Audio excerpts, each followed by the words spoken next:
It's Friday, November 7th, 2025. Welcome to Make It Make Sense. I'm Grant Herms. Today on the show, we're going to talk about politics in a little bit of a different way. Politics is all about messaging, and the messages we send, the messages voters send back to their elected officials and the people asking for their votes, and how we send those messages can be in a lot of different ways. You can do it through donations, you can do it through yard signs, you can do it on your social media, and most often, people do it through what they wear.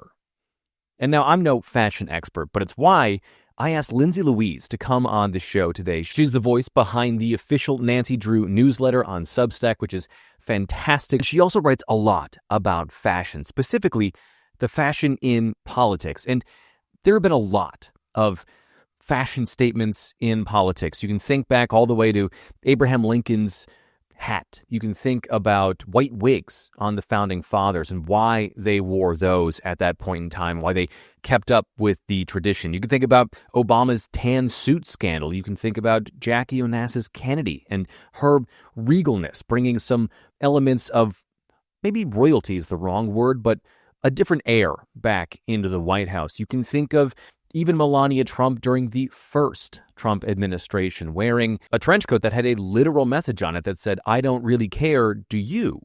And they're not always that explicit, the messages we send with the things that we wear when it comes to politics, but they're starting to be that way.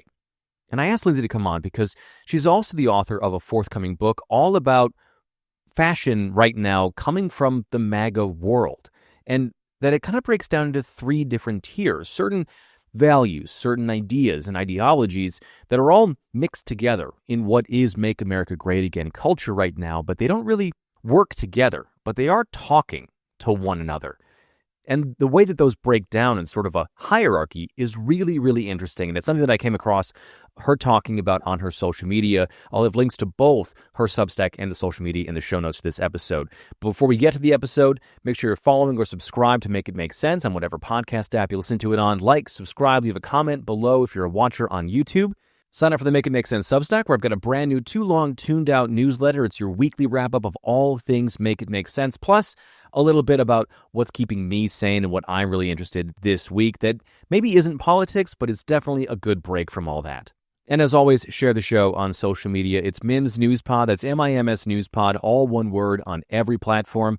I am at Grant Herms on Twitter and Bluesky, and at Grant Herms TV on everything else.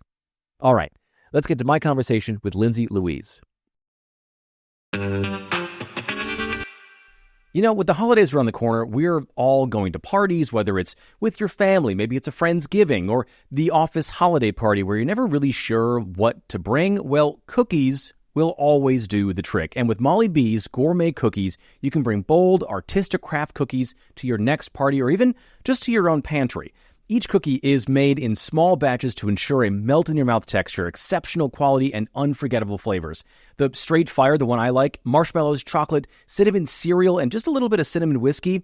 The Be Cordial is a delicious blend of chocolate and cherry. Or the Naughty Cookie, just in time for the holidays. It's a rich, warm chocolate, a subtle hint of spice, topped with fluffy mini marshmallows. It is the perfect balance of naughty and nice for this season. So whether gifting or just indulging on your own, Molly B's cookies elevate any moment, bringing gourmet delight to your pantry with no cookie shop required. And now you can enjoy an exclusive discount with my promo code MIMS25 at Molly B's to get 10% off your next order. Now, Make It Make Sense does get a commission off that sale, but you get to support the show and you can wow all your guests at your next party. Molly B's gourmet cookies, bold, unforgettable flavors. They're the ultimate treat for any occasion. Lindsey, thank you so much for being here. I really appreciate it. Yeah, thank you so much for having me. I'm excited to chat. So I think this idea of fashion and politics is something that most people don't think about, but are sort of aware of at the same time. You can conjure up lots of things about American political fashion going back, hundreds of years. Abraham Lincoln's tall hat, all the way to the way the Kennedys looked and how they dressed, Jackie O specifically, moving into even like Obama's tan suit, obviously is like this big scandal in political history, but then we get the rise of this like MAGA fashion, and it really is taken on a different thing. And before we get into that, kind of walk me through how you got to this idea of wanting to look into fashion and politics and the messages we send to one another through that stuff. How did you get there? Yeah, so I'm a former fashion blogger from the 2010s. So I was like a not just me, but I was like a prototype influencer. So I actually stopped doing that around when the time the influencer term was coined. So I was around 2016, 2017 is when I quit.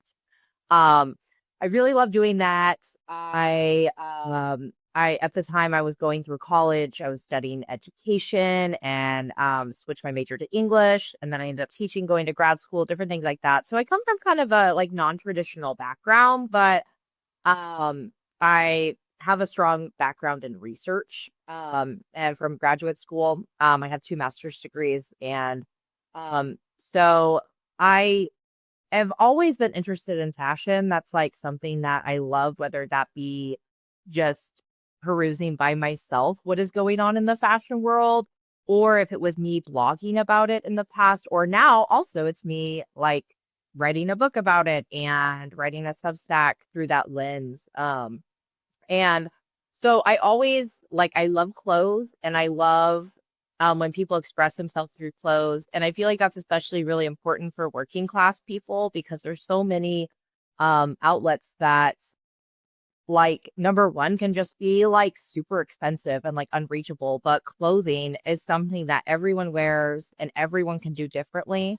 And so I really love that. And I feel like it really just shows kind of where we're at with things that shows who someone is. So I love that. But how I got to talking about like MAGA fashion, things like that, I got back online like a couple years ago when I was living in the most conservative college town in Texas ever, College Station, Texas. And I was just noticing all this stuff around me. It felt like it was like the essential like 2020 experience or like the 2020s because I was noticing like, wait, crunchy doesn't mean left. Like, why is no one vaccinated around me? Or I'd be like, huh, I should make friends with this person. She has a septum piercing. Oh, wait, that doesn't mean that she votes Democrat even ever. And so I started to realize that. And then I started going back online and like talking about like clothes, talking about fashion trends, doing things I used to do in the past. And right around when Trump was elected, like I know everyone started talking about this afterwards. I'm not the first one to ever talk about this. But I think I was one of the first. I was really like, there is something going on with our fixation on aesthetics and especially ones like old money. And also, again, this is stuff you've heard a million times because everyone knows this now.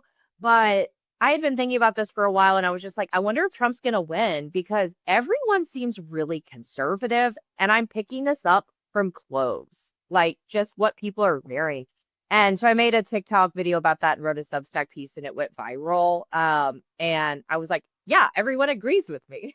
So that's kind of what made me That. get there. Yeah. Yeah, you could totally see that like that old money aesthetic that I think a lot of Gen Z was really into kind of last year, though I don't know if that's starting to fall away a little bit from them as they like lose support in the president, because we've seen that over the last couple of weeks, which I think would be an interesting thing to look at. I have not been paying attention. I kind of will now to that.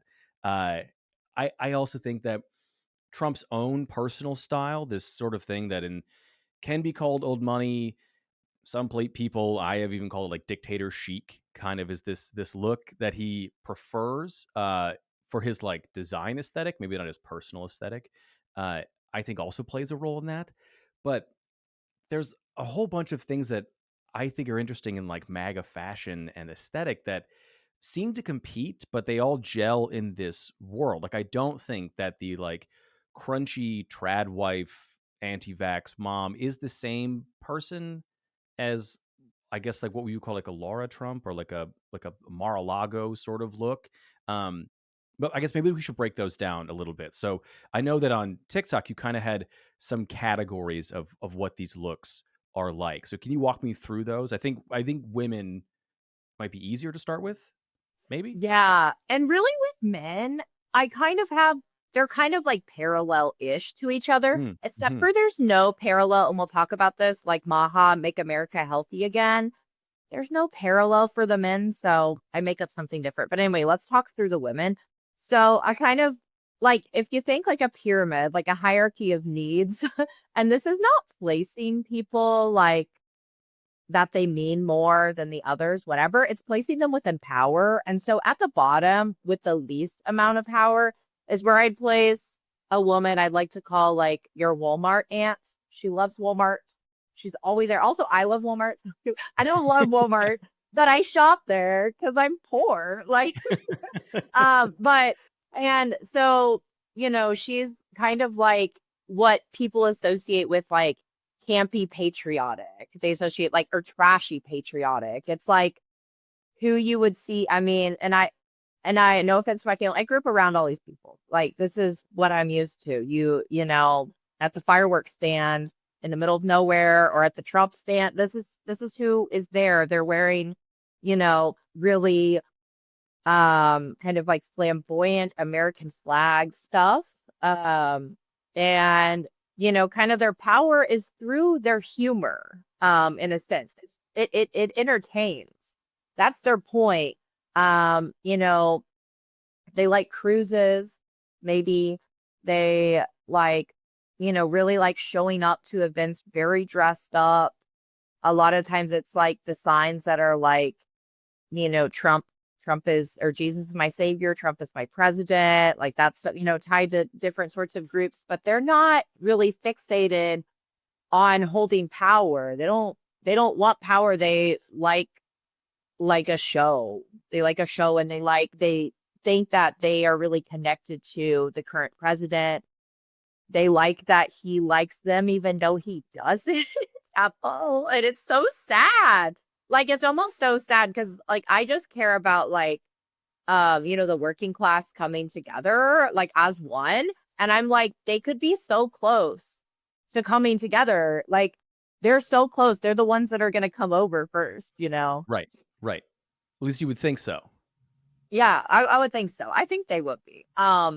So after them, up at in the middle, that I'd have I just called them like the Maha mommies, so the Make Mm-hmm. America Healthy Again. This is where you'd fit in kind of like trad wives. Um, but also they don't have to be like trad wives porn. Like, can I say porn? Yeah, you're fine. Yeah. Okay. They don't Yeah. have to be like trad wife porn. Like they do not have to wear like the milkmaid dresses. They don't have to kind of do that. They could also look that traditional crunchy look that we used to associate with the left, like kind of baggy clothes, like bohemian, like a scarf. Mm-hmm. Think like Free People sometimes, like Magnolia Pearl stuff, like things like that. Sure. They could still look like that. Um, but that's where I would lump them. And those are the people that, delay or don't vaccinate their children. They might live in an RV park. I'm actually writing about that in my book too. I wanted to buy an RV in Texas, but I was scared to death to live in these RV parks there with my newborn baby. Yeah. Sure. Yeah. Because it was all Christian fundamentalists that did not vaccinate their children. Right. This was Central Texas, and it's something different. I lived and worked there. Yeah, I lived and worked in Waco. Yeah, I know it. Mhm. Yeah, Yes. Okay. Yeah. So you know what I'm talking about. I I don't need to do. explain anything. Yeah. Yeah, that was interesting. Me being there, like kind of understanding the world around me is changing, or it has Yeah. changed already. Yeah. So with Yeah. with like that tier of this pyramid, are they trying to project a certain health message with what they're wearing? Is that part of it?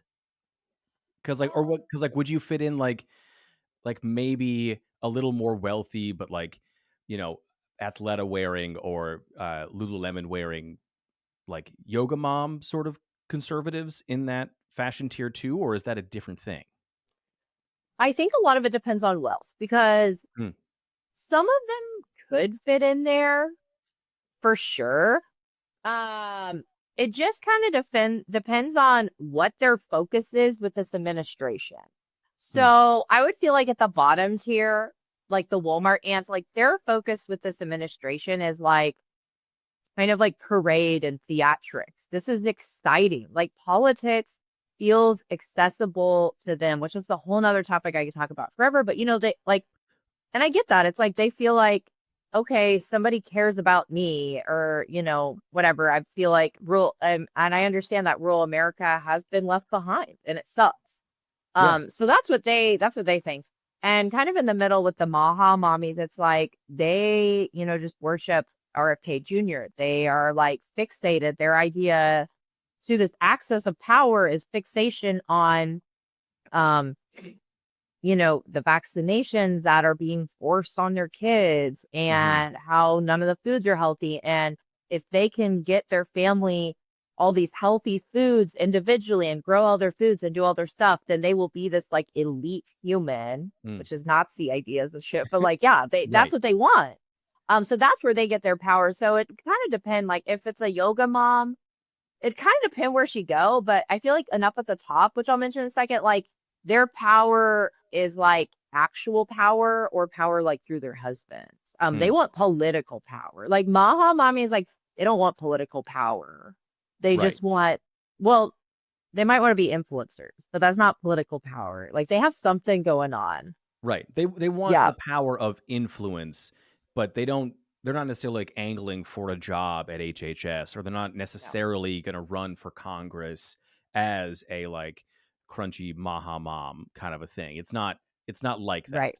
Yeah. Because if they did that, they'd move up, and they wouldn't really be that anymore. In my opinion. So then what's that tier then?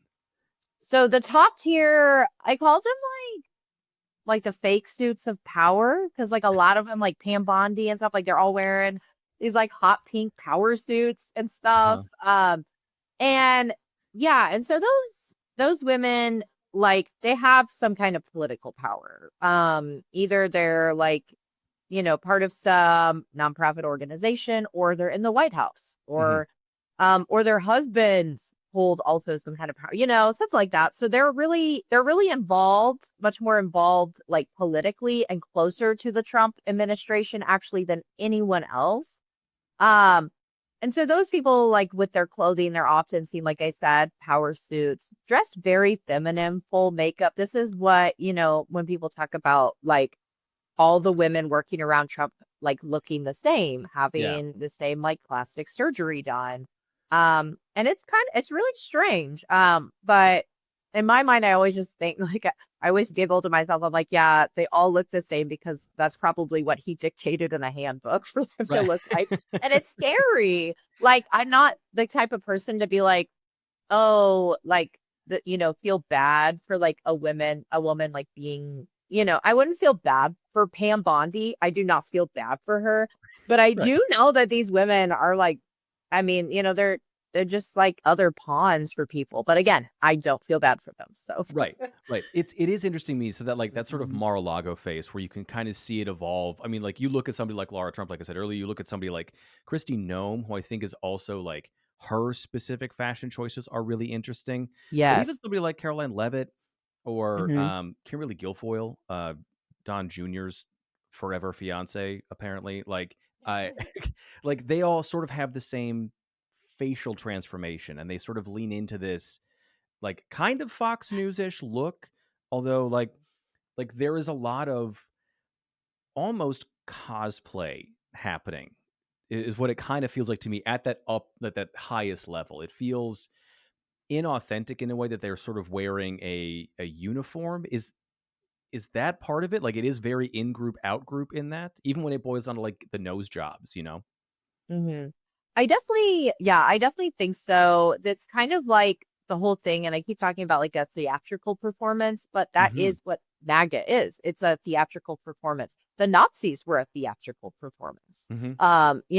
And every, the aesthetics was such a big part of that. It was like this, scary looking helmets, like looking a certain way, like this individualistic idea of like, if we project this huge thing and if we feed our bodies this certain way, then we are going to be super powerful and everyone will be scared of us and we'll all look like we're really like this collective organization that has things under control, but really we don't. Right.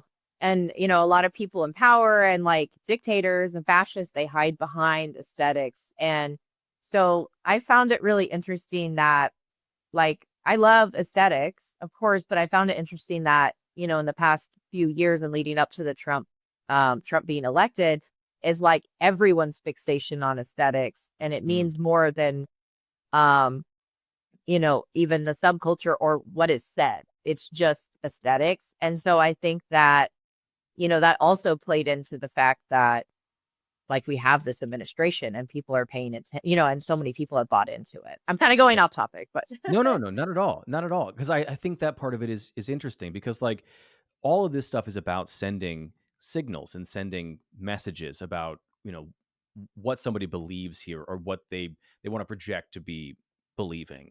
And so if I guess if you sort of take it back to 2024 or 2023 when Trump is running again and you get this rise of people focusing on the aesthetics of this thing, and then he's also kind of got those aesthetics and the people around him also give off those aesthetics, it would make sense that people sort of see a connection between the things that they like and this thing, even if they don't know a whole bunch about the policies. If like someone has that look, that makes sense. It is also interesting to me too, because I want to talk about Christine Nome because I think she's really interesting in terms of like her choices for fashion here. I mean, people call her like Ice Barbie or whatever because she shows up with extensions and like, you know, weird form fitting body armor. But like I don't know. Talk to me about her because I've seen you talk about her a little bit before. So what's your take on how she's approaching her job and the look of that? I mean, this sounds awful, but like, she's good at her job because Mm, she does all this dramatic, wild stuff. I mean, yeah, I mean, she just does it. Like, she's, you know, taking selfies in prison. She's like doing these really awful, weird things, and people eat it up. mm-hmm, You know, one second she's a cowgirl rancher, the next second she is in a power suit. And these are things that people can interchange, but everything she does is for theatrics and it's for drama. mm, And it's, you know, it's like this interchange, like she just kind of cosplays wherever she goes and people eat it up. And that's because that's like, you know, she's following Trump. She's following what he does. So she's like, if I want to gain my own power, I'm just going to do what he does. And he's always just kind of parading around saying different things that mean one thing to this person and another thing to this one. I think she like portrays herself a lot to the category that I call like Walmart ants. Like they can mm-hmm, really relate to her because she like more so dresses like them. Like she dresses like the Barbie version of them. Which is a smart move on her part. I don't think other people do that. She does it the best out of them. It's really disturbing. And yeah, and so with her, I think that like I think not in a like a weird way, I think we'll just be seeing more of that. More people will have to follow in the MAGA world. Will have to follow what Christie does. mm. Because everyone's just trying to one up each other with like the dramatics, the what they can post on social media, what kind of rage bait they can do. That's all they care about. And when your whole platform is focused on aesthetics, you are subjected to do rage bait over and over again for anything. Wait, talk to me more about that. What do you mean by that? So when, in my opinion, when you are kind of like, they have an agenda behind them and some ideas, but with MAGA, it's kind of all over the place. Mm-hmm, We have different subsets of what people want with it. Um, and so when everything is just kind of, you know, you're trying to focus this group around like, all right, I have Trump and I have all these like women around me that all look the same. And then I also have these other supporters that don't look the same. And then I have these other ones kind of at the bottom that are wearing, like American flags around themselves and shooting off fireworks outside of my events. I feel like when everyone's kind of competing with each other to like hold power or like to be seen by someone, I hope I'm drawing these things together. But when everyone wants to be seen by like Trump at the top, because he is what controls this, him and a handful of others. It's like, if you want to be seen by that, you have to do the loudest thing in the room. And so even people in his cabinet, people, all the MAGA people in that, in that little pyramid that I'm describing, they have to do things like rage bait stuff, essentially what I'm calling it, like theatrical things to get noticed by him. And that's what he really wants. Think I brought that together. No, that absolutely makes sense. And I think it's interesting that part of that isn't just with what they're doing. In fact, I think a large part of is the way that they look and the way that they dress. And Trump also weirdly has an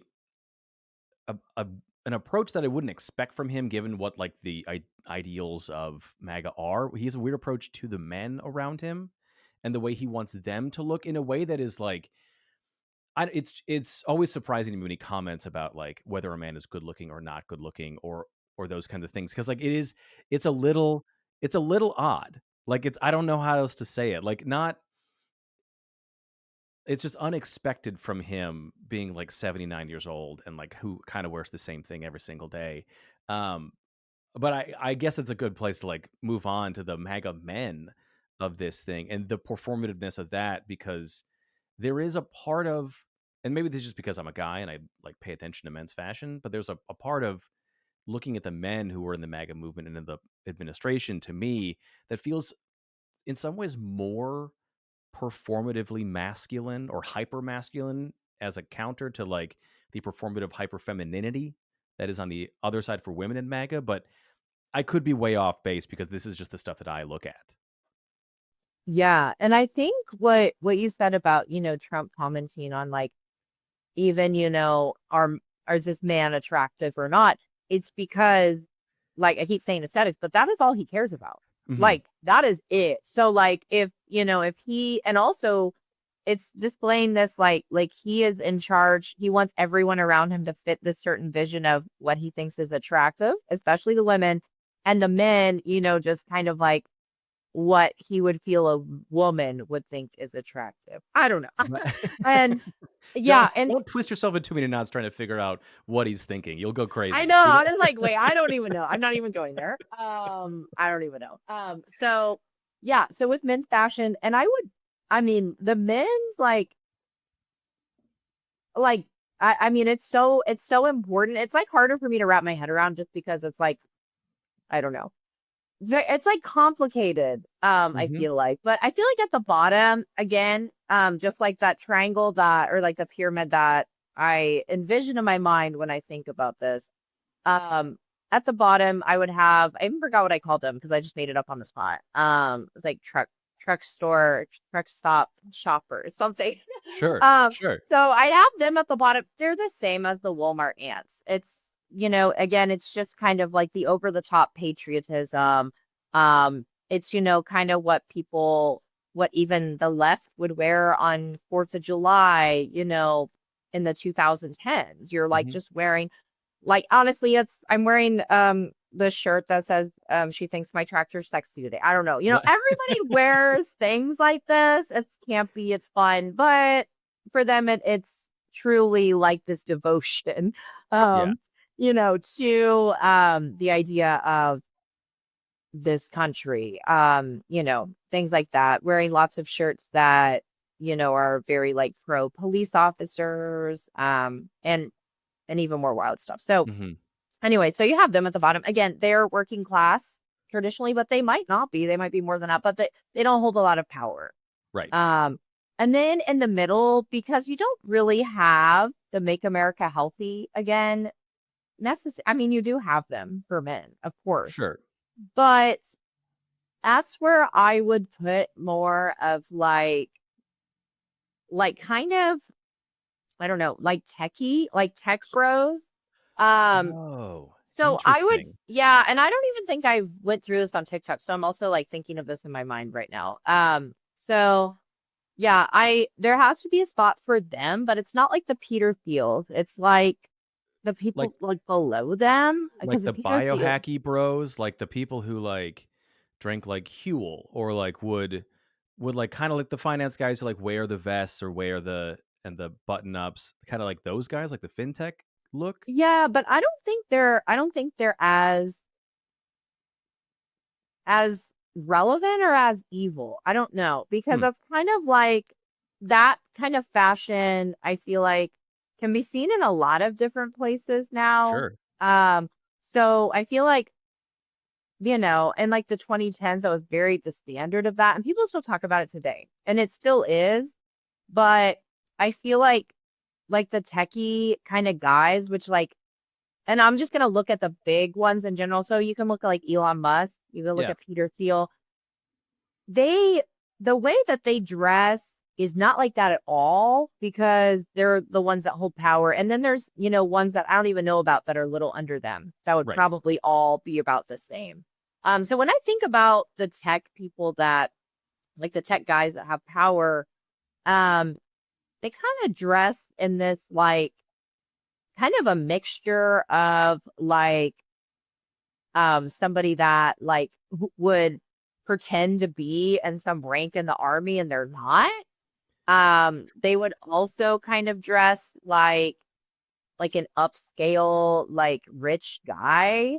Hmm. But they don't really know how to put things together, because honestly, they have so much money, and they are batshit crazy Yeah. that they don't have an artistic expression. They don't know how to be human, Right.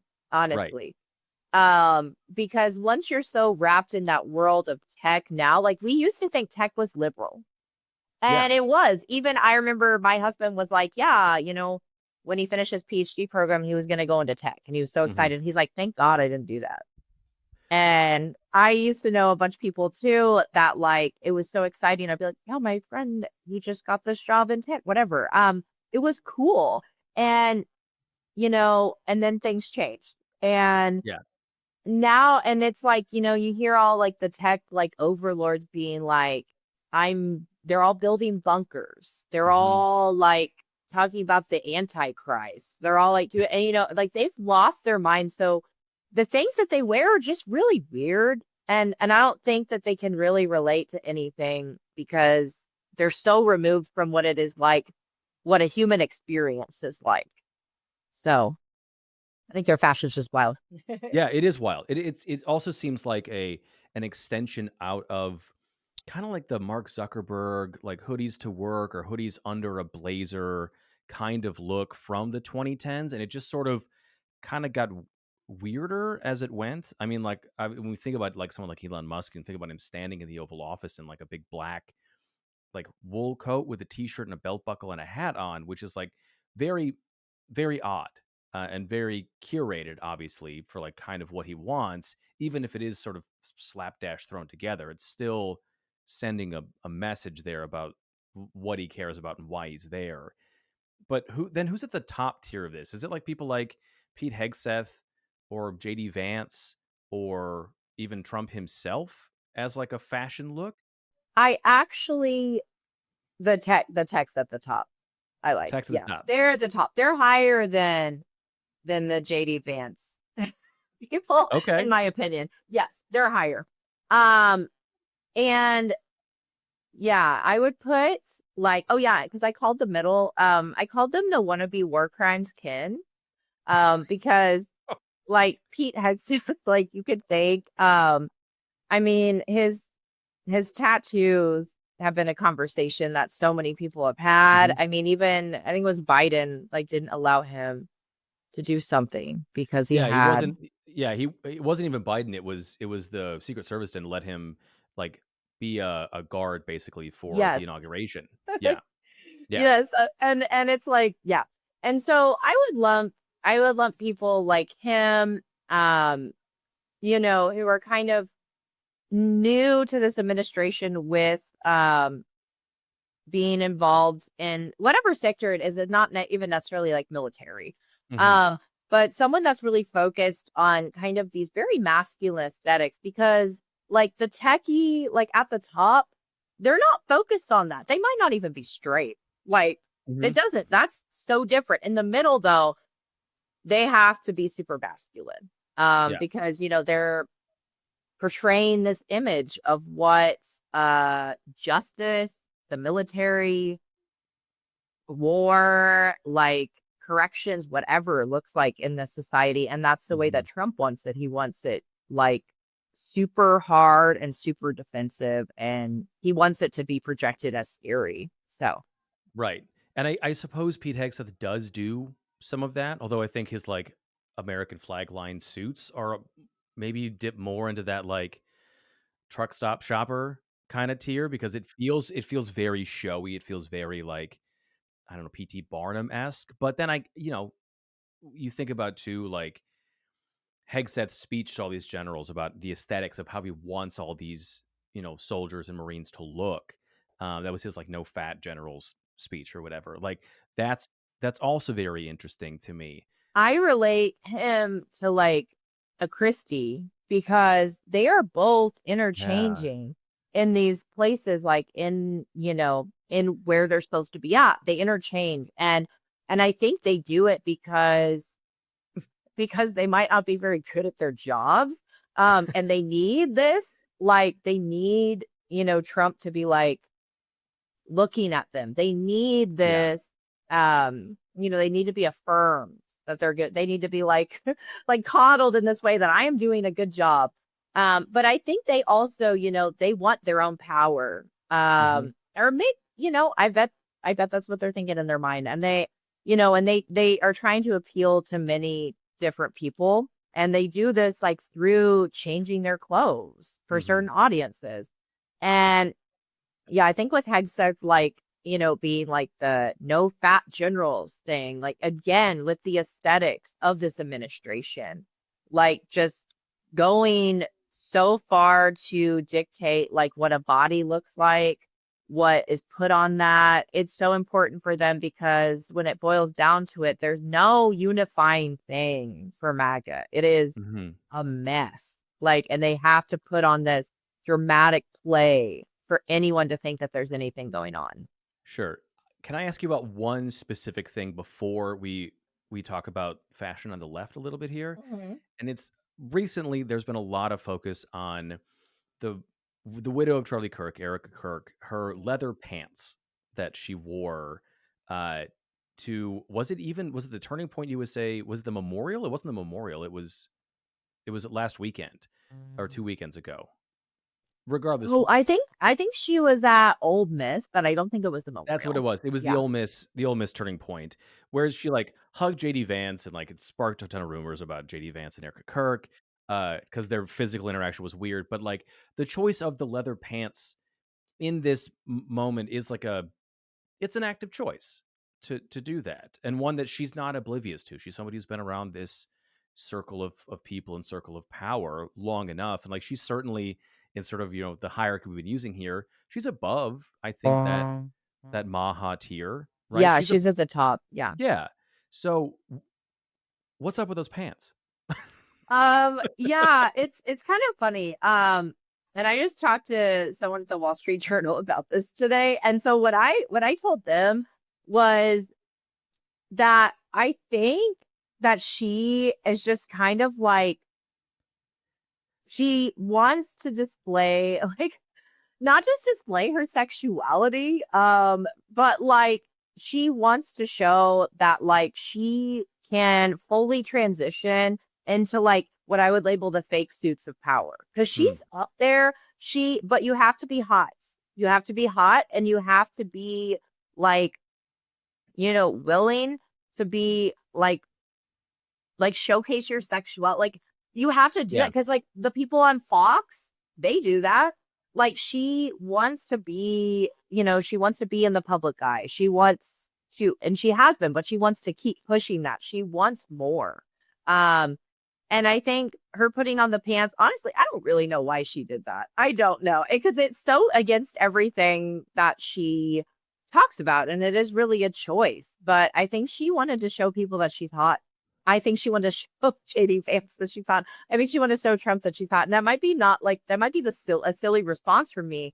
But that is all I can think of, because like the way that, kind of the Turning Point would talk about women's clothes is like to be, to showcase that like you're going to be a good wife, that you are going to listen to your husband, you're going to dress feminine, you're going to dress modest. And while she didn't always do that, she did a lot. Mm-hmm. And so this is something very different. And it's not even like those pants are in style right now. I mean, they are, but like, I do not think Erica Kirk knows how to do the 2010s doing the 80s. Like, she's not Right. on trends. She does not know what's going on.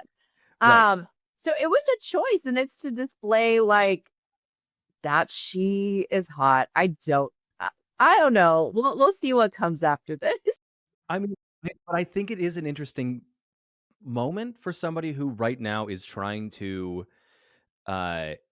take over a certain element of power from her late husband's organization. She is in charge of that now, and what that means for Turning Point's presence in the MAGA movement is is interesting. And so she's trying to send a signal that she can play in that upper tier of people who dress in a certain way, specifically women, which invites a certain level of let's call it professional objectification.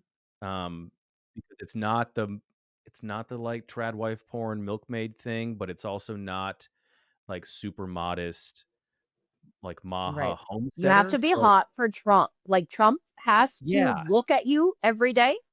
So you have to be this portrayal of who he likes to look at. That's why they all look the same.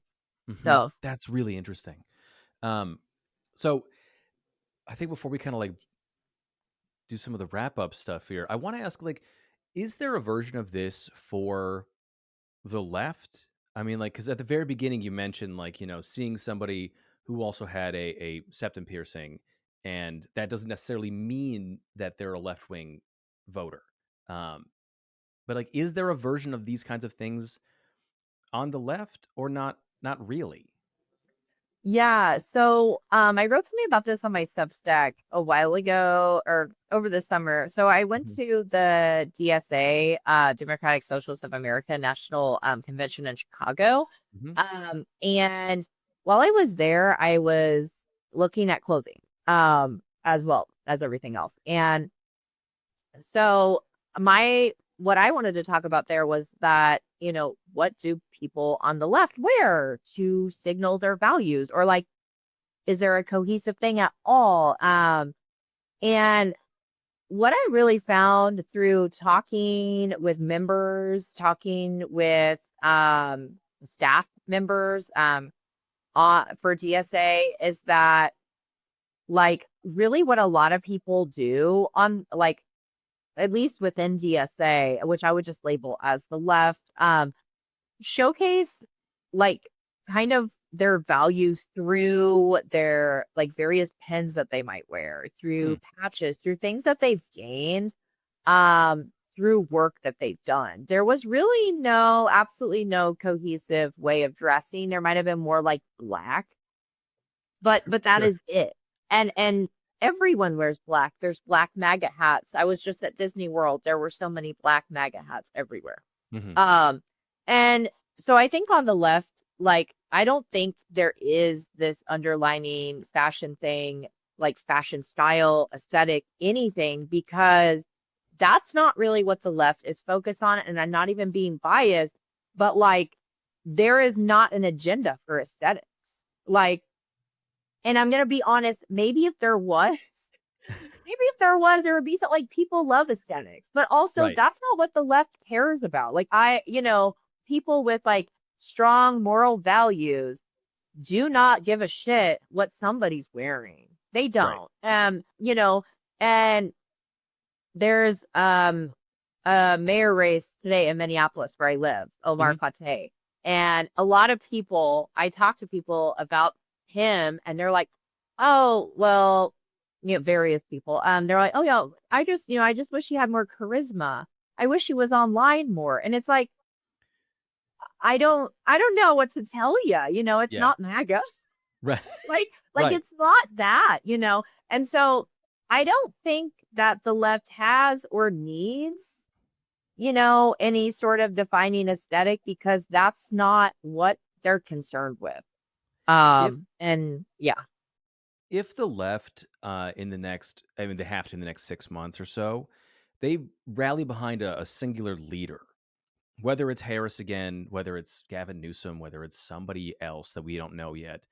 Do you think that changes? Because there is a lot of, when it comes to the MAGA movement, there's a lot of top down aesthetic fashion direction from the president and what he likes, spoken and unspoken. Do you think that changes on the left if the party or the left in general gets a much more, I don't know, unified leader? I don't know. I don't think Hmm. so. Um, it's, I think using aesthetics can kind of be this like brainwashy evil thing. That I just don't think that the left, like, I don't think that the left or even Democrats would. I mean, sometimes I wonder if Democrats are going to try to do something like that. Hmm. But again, like, I don't think there can really be a unifying fashion form for the left at all because it's something that you have to talk about. Like, it's not just a visual, you have to understand it. Like, I was talking to someone at the DSA convention, and we were just talking about, like, I was like talking to everyone about their clothes, and they're like, yeah, like, I only shop secondhand because that's part of my values. I like do not buy new clothes ever.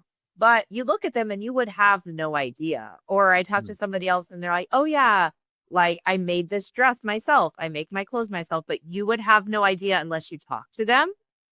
So it's much harder to do like a kind of uniform aesthetic or image when like people are, kind of focused on really like not just like sustainability, but like really caring about where they get their clothes and also not caring as much about like what they outwardly like, not like what they look like, because everyone does care what they look like, but it's less about kind of unifying together with your clothing and unifying for a cause instead. A lot of fashion, particularly on the right, gets co-opted and by people who don't have the best values in the world. I'm particularly thinking like I am somebody who wears a lot of like black and gold, just like in my everyday life. And right after 2021, after January 6th, I realized that a lot of the black and gold that I was wearing could also signal like I was a member of the Proud Boys, which I am absolutely not. That's going to get taken out of context somewhere now, but like it, it's interesting to me that does some of this stuff that's happening in the MAGA fashion of this, does it get co-opted to a point where it's just for them and the rest of us can't have it? I mean, I'm thinking about kind of like the old Navy 4th of July shirts we all grew up with, or even some things like when it comes to the certain pantsuits that women wear, certain cuts of clothing. Does that begin to get owned by those people, and then the messages that they're sending are the only ones that could be sent by that fashion? Or is fashion just more fluid than that? A question that I find interesting that I'm asked a lot and also kind of makes me sad is when people are like, oh my gosh, well, oh no, I can't wear this milkmaid dress anymore because all the Maha mommies wear it. Or, oh wow, I can't wear camo because that is also this conservative leading thing, even though it's really popular. Or like, wow, I can't, and like, I don't know, not that I need to tell anyone anything or how to dress, but like, I really just reiterate over and over again, like, you should wear whatever you want. Like, obviously, no hate speech shirts. Like, we're not talking about that. We're just talking about like, you can wear a shirt, you can wear whatever. You can wear whatever you want. Like, if someone is judging you based on what you wear and lumping you into a category, either they don't know what they're thinking about, or you have some kind of like hate speech on yourself, or you have like the first sentence of the Constitution tattooed on you, which nobody has that is up to any good. So, but like, it's, you really need to, like, I don't think that you can't, and I wrote this for the Washington Post, but then, what's his name? Jeff Bezos restructured the whole thing, so I could not publish this. But you cannot tell someone's political beliefs, like, by what they're wearing. You can't always. And I think that you can on the right, but I don't think that you can on the left. And when I'm making all these videos being like, this person's wearing this, I still want people to wear whatever they want. I think it's so important. Don't like look at something that someone MAGA is wearing and be like, oh my God, I could never wear that, because you can, because it's truly just about like showcasing your values to people, like by how you speak and what you do. Perfect. So I should be fine to continue wearing my leather pants. Yes, of course. And I wear whatever I want to, and I tell people to wear whatever they want. And, fashion is like about making sure that you're comfortable, and expressing yourself in whatever way you want to. And I think that that's amazing. And it's like, I feel like the discussion of like fashion is political has always been true. Sometimes I feel like it's a little worked now, kind of with people being like, oh, right, how do I signal that I'm left? How do I signal that I'm a Democrat? You signal it by being a good person and by like doing things. And that's really like kind of the point that I had with the piece that I wrote about DSA, like how I skipped Fashion Week to go to the DSA convention. It's like everyone there was, you're wearing a button to showcase what you did with a group. Like those are ways to showcase it. And you can still be wearing a milkmaid dress that makes you look like you don't vaccinate your children. Like you can still do that. And it's so important that people know that, because this is a time where like, we are being like stripped away of many rights. People are being disappeared. Like you need to have fun with your clothes and not be worried all the time if you look MAGA. Just don't be it. Yeah. Well, Lindsey, thank you so much for doing this. I really appreciate it. I think this was such a great conversation. Yes. Thanks so much for having me. This was so much fun.